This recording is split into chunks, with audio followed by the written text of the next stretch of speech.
A horrifying discovery. The body found in a quarry. Shot in the back of the head and dumped there. The investigators stumped.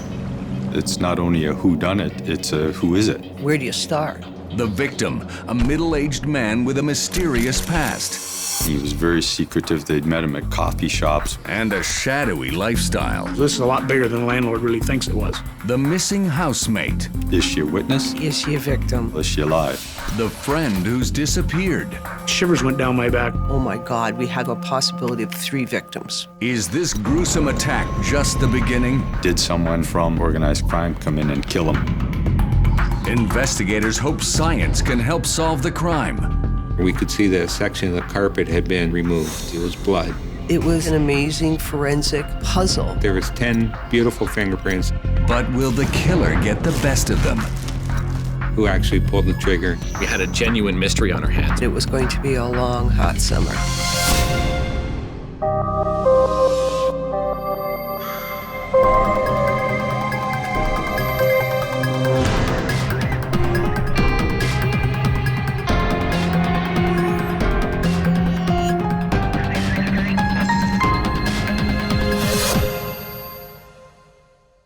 Nobody should die that way. I've never seen anything that horrific. One of the duties of a pathologist is to determine the cause of death. Watch on mobile devices or the big screen.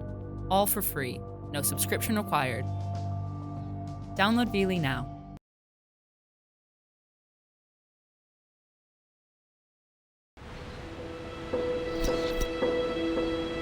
Niagara Falls, one of North America's most spectacular natural attractions, draws more than 12 million visitors a year.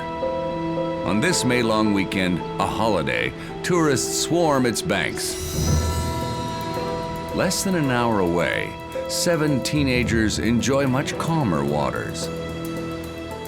Allison Schoenfeld and her friends are hanging out at the Wainfleet Quarry, the watery remnants of an old cement factory just north of Lake Erie.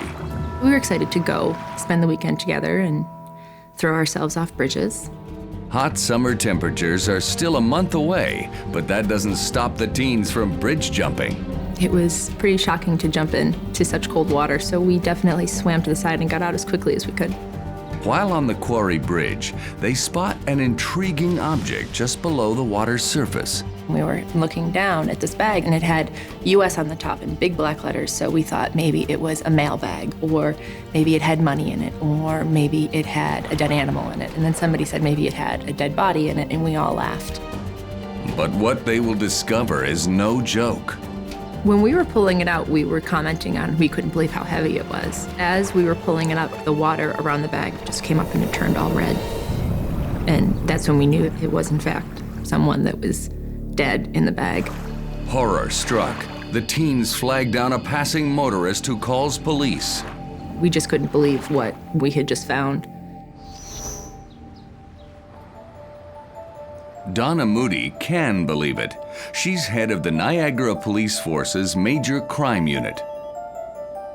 We were busy. We'd had 2 unsolved homicides, and we were working continually on, which takes a lot of resources. So, got a lot of tired investigators, we have lots of things going on, and a third call comes in. Lead investigator Mark Lightfoot is assigned to the case. Arrive at the quarry and make sure that everything's secured. There's a real danger when you have an outdoor scene of losing evidence, of evidence being contaminated. It's not just dragging something out of the water. Everything has to be done very meticulously so that there's no evidence that's lost. For almost 2 hours, the dive team struggles to bring the cumbersome bag onto the shore. I could see what looked like a black plastic bag. Like a heavy, thick black plastic, duct taped. A canvasy sort of thing as well that said US mail. Inside canvas sheeting or bedding, similar to what you would see as a sleeping bag cover. And inside that, a grisly sight. There was a body of a male, somewhere between 35 and 50 years old. White male, long dark hair, ponytail. Big Fu Manchu mustache. No identification. And had been shot behind the right ear. and then a bag has been filled with concrete garden stones. Your initial thoughts when you see something like this is a traditional organized crime or outlaw motorcycle execution style slaying. One single shot to the head gave credence to the hit sort of scenario. Biker gangs are on the move in Niagara, infiltrating the area. We knew things were starting to heat up with two rival gangs, which right away you go, my God, that can bring a lot of bloodshed. A biker or mob hit will make this case even tougher for police to solve. In that subculture, you never get a lot of cooperation. If the victim was connected to crime, frontline police might recognize him. They're called to the quarry by Paul Granton from the forensic unit. I had a number of officers look at the face of the deceased, and they could not identify him. They hadn't seen him before. It's not only a whodunit, it's a who is it. You have to answer the question of who it is before you can start to figure out who did it. The victim's fingerprints could help, but can police pull them from his waterlogged body? So that was our first piece of luck. Okay, hasn't been there for months. I'm able to get a fingerprint from the body right at the scene simply by applying a little bit of fingerprint powder to the thumb of the deceased and using some tape to remove the fingerprint powder. An officer takes the thumbprint to headquarters. Will it help put a name to the murdered man? His fingerprints were sent through the AFIS system, which is the automated fingerprint system in Canada. And they quickly came back as negative. No identification. No matches. The police have hit a dead end.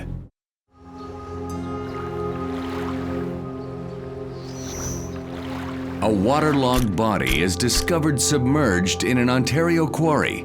The unidentified victim. The male, 40s, dark hair, ponytail. The killing has all the hallmarks of a gangland execution. The body was wrapped in plastic and then it was weighted down by gardening bricks. Cause of death appears to be a small caliber gunshot wound behind the right ear.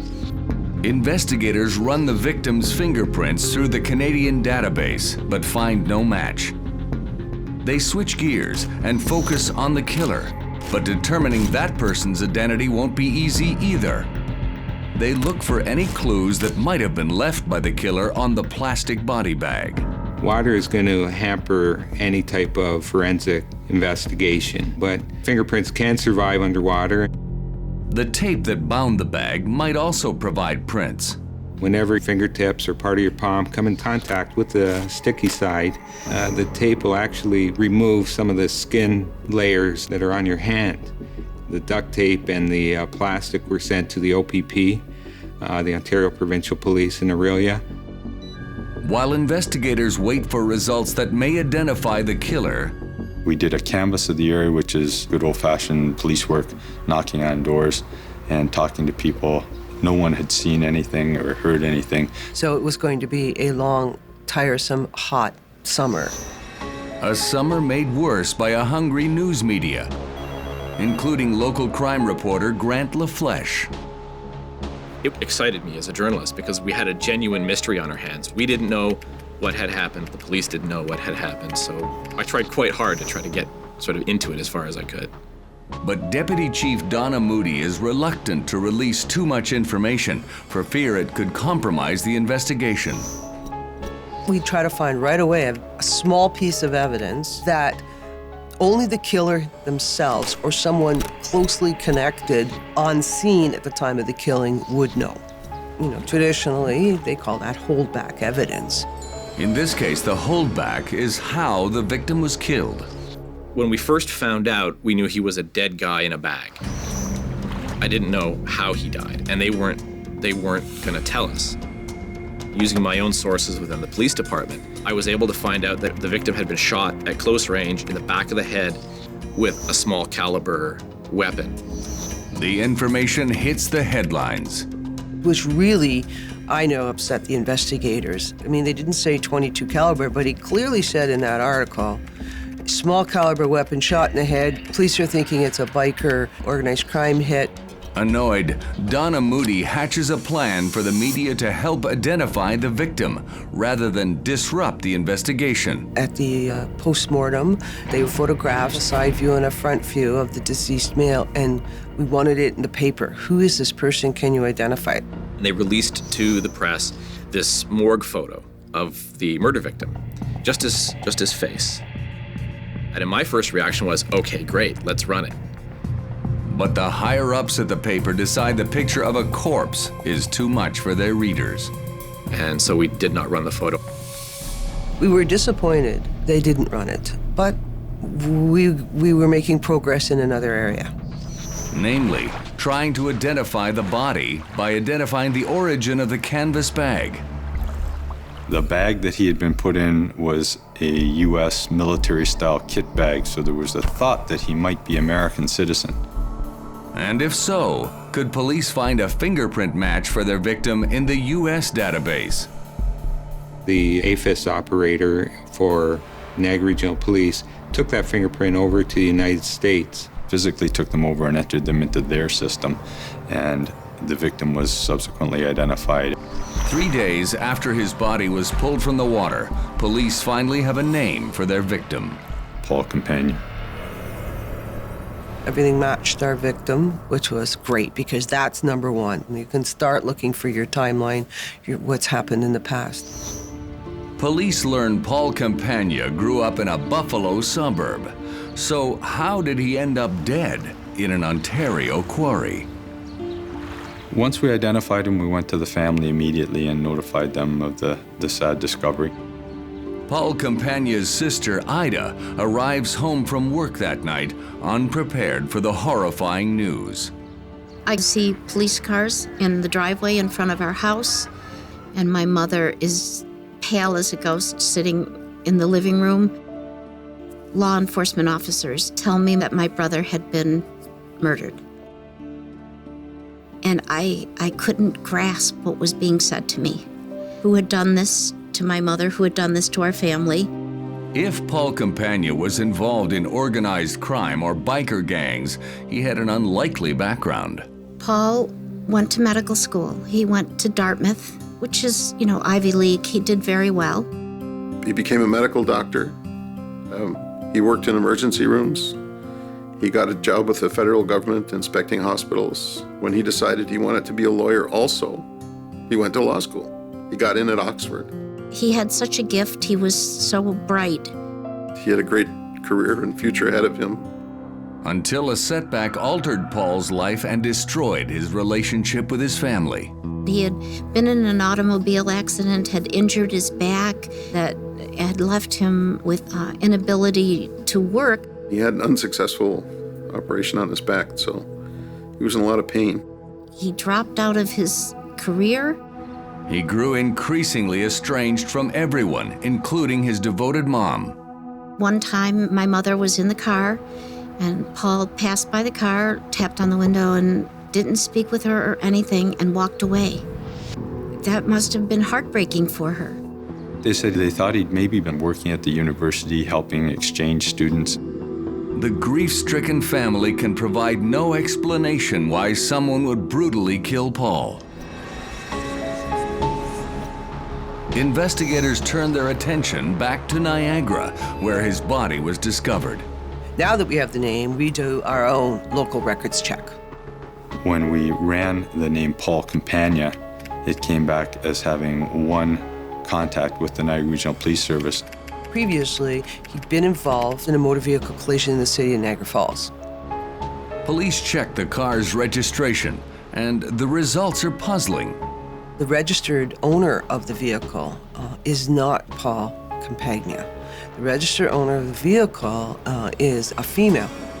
The name on the registration is Hiromi, a student from Japan attending the University of Buffalo. We ran the name through Canada Border and Immigration checks and found that there was a lookout for her regarding her living illegally in Canada at an address on Orchard Avenue. Donna Moody assembles a team to investigate the property. When we did check the address, the vehicle was in the driveway.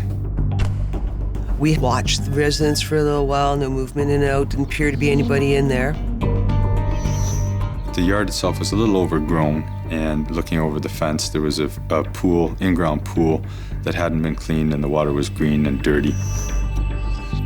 We surreptitiously did some canvassing of the neighbors. They described basically Paul Campagna pretty well from our descriptions. Mentioned that there was a young Japanese female that lived there also. We set up surveillance to see if there was any comings and goings at the address, and there was nothing overnight. Police begin to fear the worst. The paramount question at this time was, where's Hiromi? Niagara police have more questions than answers in the execution-style murder of Buffalo doctor Paul Campagna. Information from border security leads them to a large home in Niagara Falls where the victim lived. The house is rented to a 27-year-old student from Japan named Hiromi, but there's no sign of her. Is she a witness? Is she a suspect? Or is she another victim? It didn't look like there was movement, no movement in the house. On our second day of doing surveillance, we decided we would attempt to get a search warrant for the residence. In addition to searching for Hiromi, we're looking for any evidence that may connect this house to the Quarry Road scene. It may very well be the crime scene, so we were very anxious. We were all waiting for the search warrant. days after Paul Campagna's body was pulled from its watery grave, police are granted a search warrant for the house where he lived. The house was basically abandoned. Found a very pristine, extremely clean residence with very little furniture.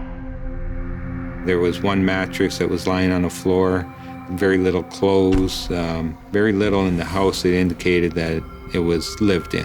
Police are grateful for what they don't find. Once inside the house, we realized there was no other victim in there.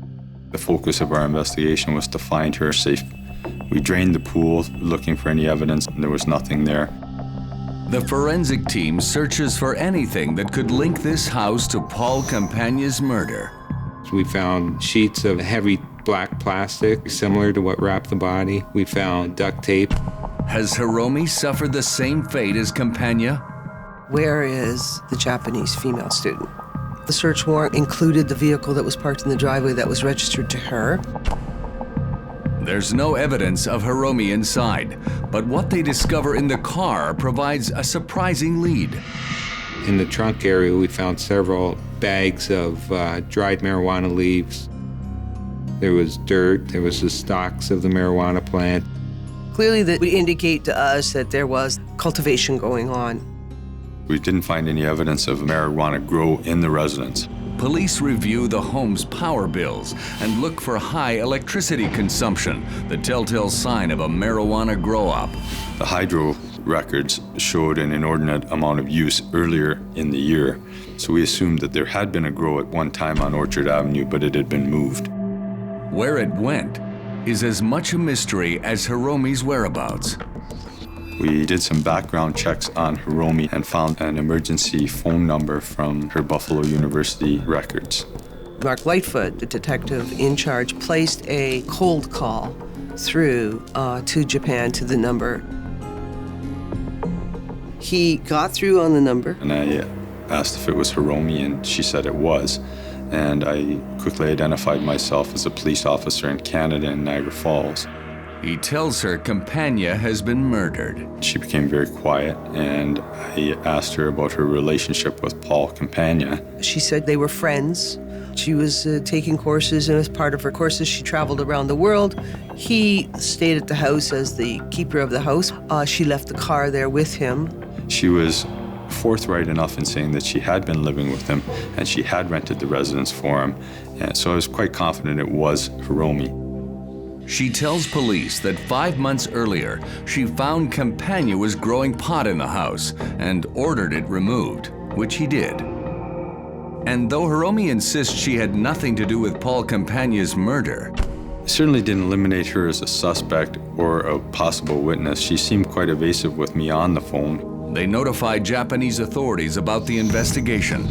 Eventually, we got information from the Japanese police that she was in fact out of the country according to her passport and back in Japan at the time of the murder. Police examined the Orchard Avenue phone records for the days leading up to the murder. Because they now know Hiromi had moved back to Japan, they presume all the calls were made by Paul Campagna. Search warrant is obtained in searching the records from that phone. We were following up all the records and talking to everybody who'd been phoned from the address. The majority knew the man as John. But if Campagna was the one living in the house, who is this John who made countless calls from it? Police interview the people phoned from the residence. They knew very little about the man that they called John. He was very secretive. They'd met him at coffee shops or in passing through other friends and acquaintances, but he always portrayed himself as a drug-involved individual to them, somewhat involved with organized crime. He used terms of Big Tony and Sammy and different words like that to give the impression that he had some connection to the underworld. They're quite well-known names in organized crime in Niagara Falls. By showing people photos of the victim, police established that the man known as John is actually Paul Campagna. So was this former medical doctor and teacher actually connected to organized crime? And if so, had his bragging been too much for his crime bosses? Did someone from organized crime come in and kill him? The search warrant on Orchard Avenue ended up giving us more questions than it did answers. Especially when investigators discover a series of mysterious notes. During the search of the house, they found several notes. They were handwritten notes written to a person by the name of Matt. It's directions telling him to clean the pool, to clean the house, to do this, to cut the grass and stuff like that. They had an oppressive type tone to the note. The notes were almost like it was an employee that was being told, do this, do that, very demanding. Yeah, they were almost demeaning in the tone. There was no Matt on the telephone records. We didn't know who Matt was. The hunt to find the killer in the mob-style slaying of Paul Campagna has police focused on one name, Matt. They've eliminated Hiromi as a suspect, the woman who rents the house where the victim lived. She was, in fact, out of the country according to her passport and back in Japan at the time of the murder. But in the house, investigators find notes ordering the unknown Matt to complete menial tasks. It's almost like Matt is a houseboy or some sort of errand runner. Now we have a third concern. Where's Matt? Because he was clearly in this house. 5 days after fishing Campagna's body out of the quarry, Matt's their best lead. We go around canvassing neighborhoods. Do you know a Matt? And they all described a young male, about 20, 21 years old, short blonde hair, that was doing jobs around the house, but they hadn't seen him in several weeks. Confident that the young man neighbors described is the Matt named in the notes, investigators issue a bulletin to the entire police service. Does anyone know a Matt connected to Orchard Avenue in Niagara Falls? As investigators struggle to locate the elusive Matt, a seemingly unrelated call comes in that will set in motion a stunning chain of events. The Street Crime Unit's Terry Thompson, armed with a search warrant, responds to a call from a concerned Niagara landlord. He noticed some unique things about the residence. He hadn't seen the tenant in a couple weeks. The lawn was unkempt. He went in the front door to check on the residence and saw some marijuana plants and backed out and called the police. My first instinct when I walked in there was, this is a lot bigger than the landlord really thinks it was. Throughout the McGrail Avenue house, Thompson and his team find close to 1,200 marijuana plants that are dead or dying. To me, it looked like someone had kind of taken off right away and left them for some reason. As his team examines the house, Thompson spots something that brings his search to a screeching halt. No one had started dismantling the grow or any part of it because I was waiting for other people to show up before we dismantled it. So I was walking around the front living room area, and that's when I saw a small box with maybe 4 or 5 books in it. When I went to lift the box, I had the edges of the cardboard. The invoice flipped backwards to me. Shivers went down my back when I read the address. The box is addressed to Paul Campagna's home, just 15 blocks west on Orchard Avenue. Is there a link between this grow-up and Campagna? And if so, could this be the scene of his murder? I was gathering people around and telling them we got to get out of here because it might be linked. I wanted to make sure nothing was disturbed in the house. Suddenly, the name of the tenant listed on the search warrant becomes significant. When I made the application for a search warrant, the information I had from the landlord was a guy named Matthew Bowden. And then it just hit me like a brick. Oh boy, Matthew Bowden. Could the Matt that investigators are desperately searching for be the Matthew Bowden who rents this house? Now we've got a box with the address, something to do with marijuana grow-ups, connects us to Orchard Avenue, so we're starting to connect those dots. We suspended the marijuana grow-up search as we thought this house could be involved in the murder. Without that link, it would have been very easy for detectives to, tear down the grow operation. You're bagging things, you're moving soils, you're moving chemicals. There's quite a big mess. It would have destroyed all the evidence that may be there for the homicide. Forensic lead Paul Granton takes charge of the house. There's no initial evidence that this is the murder scene. Then Granton finds 2 keys on the coffee table. Could they help unlock this case? At the beginning, we see the set of keys. One key will open the door to McGrail Avenue, but the other key, we don't know what door that's for. The forensic unit had asked me, go try these keys and see if they fit to Orchard Avenue, I suppose just on a whim, and they did. It opened the door there. They've connected the houses, but... Where is Matt? Where is he? Is he a victim? How do we find him? From the landlord, police obtained startling information from Matthew Bowden's rental application. One of the references, when we went and looked, was Hiromi, and the phone number at Orchard Avenue. Another link between Matthew Bowden and Paul Campagna. Police search Campagna's phone records and find calls to someone with the last name Bowden in the nearby town of Dunnville. It turns out to be a number for Matt's parents. And they told us, well, he's fine, he's alive. He was now at home in Dunnville and was working at his 2 part-time jobs in the town of Dunnville. Matt Bowden is arrested for drug cultivation and taken into custody.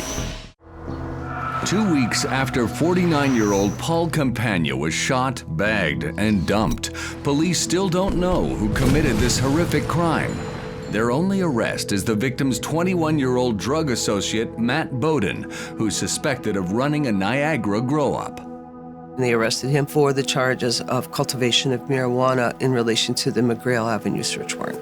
In addition to running the grow-up, it seems that Bowden was also tasked with taking care of Paul Campagna's nearby residence. He was a very quiet, intelligent young man and seemed to be way over his head in this whole situation. When I saw him, it was quite shocking to me, really, because I said he looked like the boy living next door, young, 21 years old. While in custody, Bowden appears remorseful and owns up to his role in the drug operation. He admits that he was the renter of the residence and that he was doing a marijuana grow there, and he admits to being friends with Paul Campagna. Bowden claims he purchased the marijuana plants through an acquaintance, but Campagna confronted him and insisted the plants belonged to him. And the person in the town that had sold them to him had no business doing that. They were his plants, and he wanted them back. He said that Mr. Campagna portrayed himself as being a member of organized crime and that he had some very strong connections. A situation of threatening and him not being really experienced enough to know what to do. According to Mr. Bowden, he was doing the grow and all the errands to try and pay off between $3,000 and $5,000 in debt to him. Could Matt Bowden have killed Campagna over his debt for the marijuana plants? He seemed shocked that he was dead. He said he hadn't seen him in a while and had nothing to do with his death. I owed the guy, he was threatening me, and I was trying to pay this off, but in no way that I had any involvement in his death. The next day, Matt Bowden is fingerprinted for the drug possession and trafficking charges and released to appear in court later. Desperate for a new lead and a new suspect, police return to the McGrail Avenue home. We're very, very hopeful we were going to find the scene of the crime. As the forensic team examines the house, they find crucial evidence that links it to the murder of Paul Campagna. Inside the house, we did find the dark plastic and the duct tape. We found rolls of clear packing tape that was similar to the packing tape that wrapped the body. The house on McGrail Avenue is now tied into the dump scene on Quarry Road. But police have no proof this is the scene of the murder until they come across a gruesome cover-up. There was a large piece of carpeting that was cut out of the carpet in that home and had been partially covered up by a chair. Underneath the chair was a clear plastic carpet runner. When we removed the carpet runner, we could see that a section of the carpet had been removed. When we looked at the floor underneath, we could see some dark staining. It was blood. It's been treated with some sort of cleaning fluid. That indicated to me there's attempts to clean up a bloody scene, and that means that somebody died there. Forensics comes back and says that the blood is about 99% positive that it's Paul Campagna's. Proof this living room is the scene of the execution. But who is the murderer? It certainly increases the probability that Matt Bowden knows much more than what he has told us. But it's still a huge leap to cold-blooded murder. Police learn as much as they can about Matt Bowden from his friends and teachers.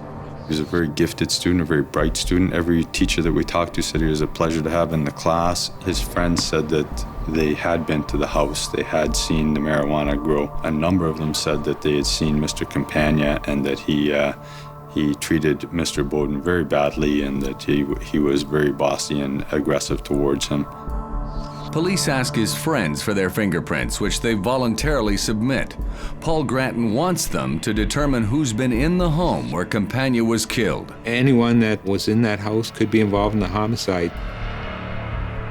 Now, almost 3 months after the victim was found, lab results from the material that wrapped his body deliver astounding news. Well, when we got the results back, what they found on the plastic was that there was handling from some sort of a gloved hand. But more importantly, there was 10 beautiful fingerprints that were located on the sticky side of the duct tape. Those fingerprints belonged to Matthew Bowden. Suddenly, the 21-year-old with the innocent looks is looking guilty. That was a big turning point in the investigation. Blood evidence has proven Paul Campagna was executed in the grow-up house rented by his young accomplice, Matthew Bowden. Matt Bowden was certainly admitting his involvement with Paul Campagna, but in no way that I had any involvement in his death. Then forensic lead Paul Granton receives remarkable news from the crime lab. They found prints on the tape that bound the victim. On the duct tape, there was actually 10 fingerprints, and those fingerprints were identified to Matthew Bowden. That was a big turning point in the investigation. It was obvious that Matt had involvement in Paul Campagna's death, but it didn't tell us who actually pulled the trigger. Especially when new evidence has police questioning whether Matt Bowden is in fact their killer. When we were continuing the search of the house, we found a receipt dated May 28th, which had Mr. Bowden's fingerprints on it. The receipt is for a 6-pack of beer, dated the same day police believe Campagna was killed. There was no fridge in the house, so we assumed that the beer had been purchased that day and drank that day. Police find the empty beer cans in the house. From one, they lift a fingerprint. It doesn't belong to Bowden or the victim. The fingerprint on the beer can opened up the possibility that somebody else was present at the time of the homicide. And it was quite possible that he could be the person responsible. Police compare this print to prints obtained from Bowden's friends. It comes back with a fingerprint that's later identified to be an acquaintance of Matt Bowden's. Now police have 2 potential killers. We certainly had reasonable and probable grounds to go locate Matt and arrest him. I arrested him in Dunnville. He was just leaving his house to go to work. They also arrest his longtime friend whose fingerprint is on the beer can. Investigators must find out who actually pulled the trigger. Who do you believe and who do you not believe? But Matt's not talking. He'd received some strict instruction from his lawyer that if he was arrested, he was to say absolutely nothing to the police regarding the homicide, and that's what he did. He said nothing. But in another room, Matt's friend says plenty. He makes a deal and reveals what happened. He denied any involvement in the execution-style slaying, but admitted if he did not get charged with anything that he was involved in helping to move the body. He admits that Matthew Bowden had called him earlier and to say that, Paul Campagna was dead and he needed help. The friend said that he showed up at the house. He had to be convinced to help, but he ended up showing up at the house. Matthew was wrapping the body. He come in, he assisted him, obviously had one of the cans of beer. Mr. Bowden had rented a U-Haul for the day and drove to the quarry and dumped him over the side. But had Matt killed Paul Campagna, or had he been left to clean up someone else's mess? Police confront Matt with his friend's account of what happened. We went back to Matt and we showed him the interview that we just conducted with his friend, and Matt still didn't say anything about the homicide. To build their case, police need to find the weapon used to kill Paul Campagna. If the young man had committed the murder, where did he get the gun? Investigators re-interview Matt's friends, then hear a startling story from one of Matt's acquaintances. She recalled overhearing a telephone call between Matt Bowden and her boyfriend, where Matt had asked him if he could supply him with a gun. And then finally, two of Mr. Bowden's associates admitted that he had asked him for a gun for protection. What else can you tell me about the gun? I said I could help him out with that, and I had brought it to him. What kind of gun was it?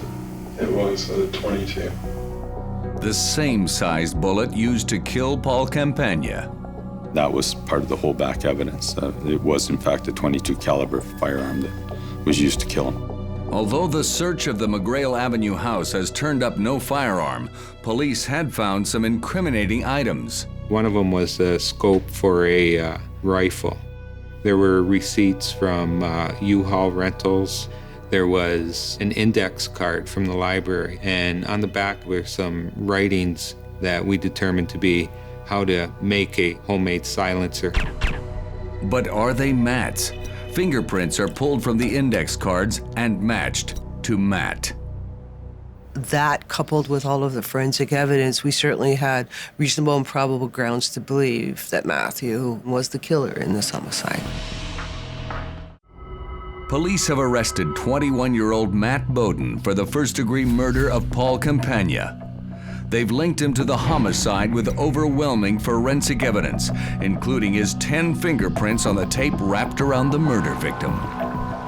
He had left this bungled trail of evidence behind him. Bowden says he owed thousands of dollars to Campagna for marijuana plants. And he was working off his debt to Paul Campagna by doing odd jobs, helping him tend to plants, helping him to do certain things in the house. But when Bowden tried to flee the situation, he claims his family was at risk. He said that Mr. Campagna threatened him, threatened his brother, threatened his family, and in fact was picking up the phone saying he was calling someone to kill his family, and that's when he shot him. Matt Bowden has finally confessed. He wasn't an accomplice to Paul Campagna's death. He pulled the trigger. And what of Matt's claim that Campagna had threatened to get one of his crime world connections to slaughter Bowden's family?